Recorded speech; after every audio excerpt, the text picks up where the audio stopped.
দেশজুড়ে অব্যাহত রয়েছে টানা ভারী বৃষ্টি, আর এই বৃষ্টির প্রভাবে দেশের বিভিন্ন অঞ্চলে দেখা দিয়েছে জলাবদ্ধতা। এরই মধ্যে অন্তত 7 জেলার নিম্নাঞ্চল প্লাবিত হয়েছে। কোথাও কোথাও পানি ঢুকে পড়েছে ঘরবাড়ি ও সড়কে, ফলে দুর্ভোগে পড়েছেন সাধারণ মানুষ। আবহাওয়া অধিদপ্তর জানিয়েছে, আগামী 2 দিন দেশের বিভিন্ন এলাকায় বৃষ্টিপাত অব্যাহত থাকতে পারে। শনিবার দেওয়া পূর্বাভাসে বলা হয়, মৌসুমী বায়ু সক্রিয়তার কারণে দেশের বেশ কিছু অঞ্চলে বৃষ্টি আরও হতে পারে। এদিকে রোববার ভোররাত থেকেই রাজধানী ঢাকায় শুরু হয়েছে ভারী বৃষ্টি।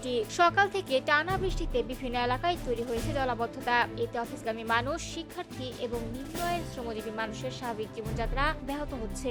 অনেক সড়কে পানি জমে যাওয়ায় যান চলাচলেও দেখা দিয়েছে ধীরগতি। আবহাওয়াবিদ এ.কে.এম. নাজমুল হক জানান, গত 5 দিনে দেশের মধ্যে সবচেয়ে বেশি বৃষ্টিপাত হয়েছে চট্টগ্রাম ও সিলেট বিভাগে। তবে গত 24 ঘন্টায় বৃষ্টির তীব্রতা কিছুটা কমেছে। তিনি বলেন, আগামী 24 ঘন্টায় রংপুর, রাজশাহী, ময়মনসিংহ ও সিলেট বিভাগে তুলনামূলক বেশি বৃষ্টির সম্ভাবনা রয়েছে। তবে সার্বিকভাবে বৃষ্টির তীব্রতা ধীরে ধীরে কমতে শুরু করবে। আবহাওয়া পূর্বাভাসে বলা হয়েছে, রোববার ও সোমবার দেশের বিভিন্ন স্থানে হালকা থেকে মাঝারি ধরনের বৃষ্টি অথবা বজ্রসহ বৃষ্টি হতে পারে। কোথাও কোথাও থাকতে পারে দমকা হওয়ার সম্ভাবনাও। বিশেষ করে রংপুর, রাজশাহী, ময়মনসিংহ ও সিলেট বিভাগের অনেক জায়গায় এবং ঢাকা, খুলনা, বরিশাল ও চট্টগ্রাম বিভাগের কিছু কিছু এলাকায় বৃষ্টির সম্ভাবনা রয়েছে। একই সঙ্গে চট্টগ্রাম বিভাগের কয়েকটি স্থানে ভারী থেকে অতি ভারী বর্ষণের আশঙ্কা করা হচ্ছে। তবে আবহাওয়াবিদদের পূর্বাভাস অনুযায়ী মঙ্গলবার থেকে দেশের বিভিন্ন অঞ্চলে বৃষ্টির প্রবণতা অনেকটাই কমে আসতে পারে।